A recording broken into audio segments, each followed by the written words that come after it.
Hi, I'm Fran, and we're playing Cinematrix today with... Edgar Wright, the director of The Running Man. You're a regular Cinematrix player. I am. It's like the one thing I do every day other than have a coffee is I have to find like 10 minutes or less to play Cinematrix on a daily basis. Okay, well, we've made a grid custom for you to play today.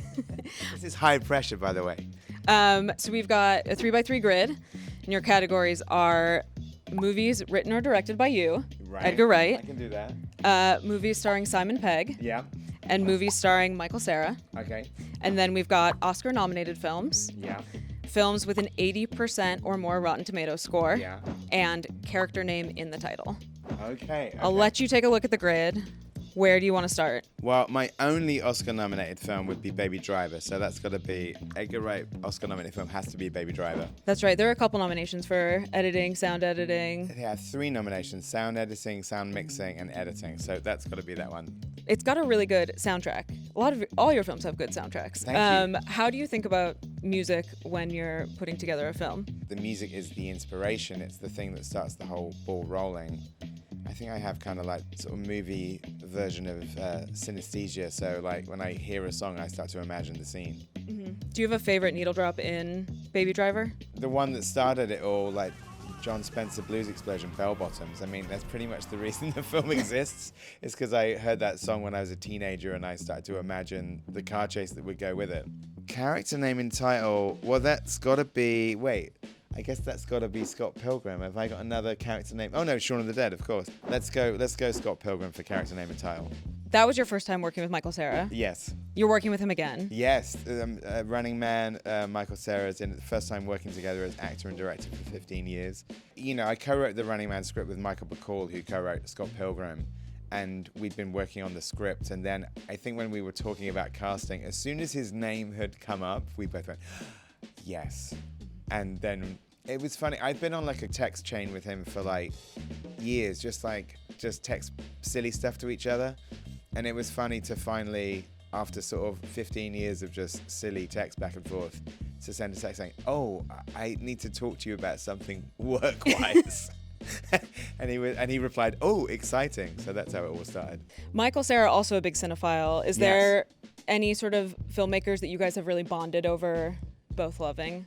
Mike Lee. We're both big Mike Lee fans. As am I. Yeah. Nuts in May. Nuts in May. That's the deep cut one, I think. For a lot of British people, Nuts in May is like a formative film. Mm-hmm. It sort of reminds me of my parents. It was also like shot near where I grew up. So Nuts in May means a lot to me. And that was a TV movie. So I think even people who love Mike Lee films haven't necessarily seen that one. They should. Nuts in May and Abigail's Party, like they're the kind of the real, to me, they're the sort of foundational Mike Lee films. 80% Rotten Tomatoes score, sort of the one that people wouldn't think of immediately. If I'm going for a lower score, would be the Sparks Brothers. That's where I put that. That was your last film. It was a documentary. Yes. What did you learn working on a documentary? I loved it. I sort of had to kind of be stopped. I could have gone on making that film forever. And there was a certain point where my producer said, we've interviewed 80 people. We need to start finishing the movie now. But I think the Sparks Brothers, I would have just gone on making that forever if I could. It was just like so much fun. I kind of feel like they've spoiled me for doing another music documentary because Russell and Ron Mail are so nice and so fun to be around. Sometimes it is good to meet your heroes. I'd love to do another music documentary, actually, so that would be something. And there's something I've been thinking about which may or may not come to pass. Okay, good to know. Moment. Simon Pegg, Oscar-nominated film. I would say Star Wars: The Force Awakens. Absolutely. Definitely nominated for visual effects, I'm sure. I would say that would be the one to go for that. This most recent film, Running Man, is quite good looking. It's your second time working with Chung-hoon. Yes. Why did you collaborate again on this film? I loved working with him on Last Night in Soho. I mean, Chung-hoon has, shot some of my favorite films like Old Boy and The Handmaiden. Why wouldn't you get the DP of The Handmaiden if you could? Absolutely. Simon Pegg, character name and title. Now, forgive me, it's called Hector and His Search for Happiness. Is that what it's called? Yeah, I believe so, yes. Okay. I haven't seen this film. You might have to tell me a little bit about it. I'm not sure I've seen it either, Simon. Awesome. I apologize. But it's a low bad score. because Rosamund Pike is in it as well, and I should have seen it. I think it's pretty much, I'm sure it's called Hector in His Search for Happiness, right? I think so. Okay, Yeah. it's close enough. 80% Rotten Tomatoes score. I'm trying to think of a real deep cut with Simon. Well, I know what about Star Trek Beyond? I bet that has 80 plus on it. Yeah. The third one. Yeah, It's too absolutely. obvious to go for the first one. Totally. You got to go for the sequels. You got to go for the third one. So let's try Star Trek Beyond. Is that 80 plus? Yeah, absolutely. Okay, good. You met Simon Pegg working on Spaced. Yes. What were your first memories of working with him and getting to know him? I'd actually worked with him before wow. Space. We did a TV show called Asylum on the Paramount Comedy Channel. And I knew even then, this is way before doing Space to Shaun of the Dead, I thought, I'm going to make a film and he's going to be in it.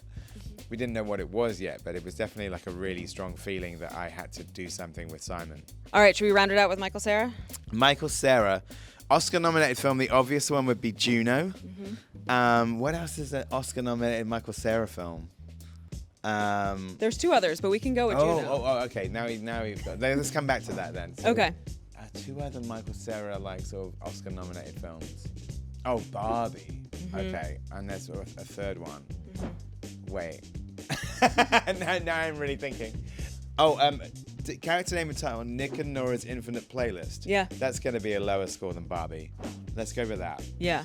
I mean, Superbad would be really high, but I think that's probably one of the more obvious ones. You want to go deeper cut? A deeper cut is like Youth in Revolt. Does that have like an 80% Rotten Tomatoes score? I don't think so. Oh, I like that film. Let's go Barbie for Oscar-nominated film for Michael Cera, and Juno for 80 plus Rotten Tomatoes score, and Nick and Nora for character name and title. That all sounds good to me. You have gone 9 for 9 Thank you. on the grid. I think I probably could have gone even more deep cut on Michael Cera, but we were pressed for time. I wanted to get through it in speed round. Anything else you want to share before we head out?